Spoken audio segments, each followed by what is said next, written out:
High, Pinterest ঘাঁটতে ঘাঁটতে কিন্তু এই স্মোকি ফাউন্টেনগুলো আমার চোখের সামনে আসলো। তো ভাবলাম এটারই রিক্রিয়েট করা যাক।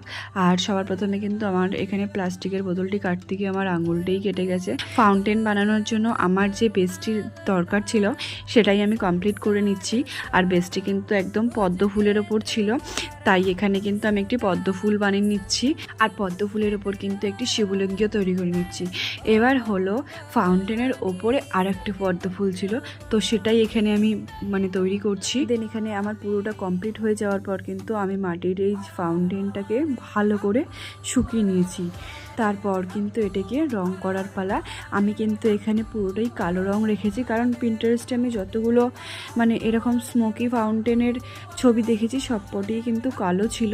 তার জন্য আমি ভাবলাম যে এটিকে পুরোটাই কালো রাখবো। পুরোটা কমপ্লিট হয়ে যাওয়ার পর কিন্তু আমি ভার্নিশ ইউজ করেছিলাম। আর হ্যাঁ, রেজাল্টটি কিন্তু দারুণ এসেছে। তোমাদের এই ভিডিওটি কেমন লাগলো সেটা কিন্তু অবশ্যই আমাকে জানতে ভুলিও না। আর যদি ভিডিওটি ভালো লেগে থাকে তাহলে কিন্তু অবশ্যই একটি লাইক, শেয়ার এবং সাবস্ক্রাইব করো।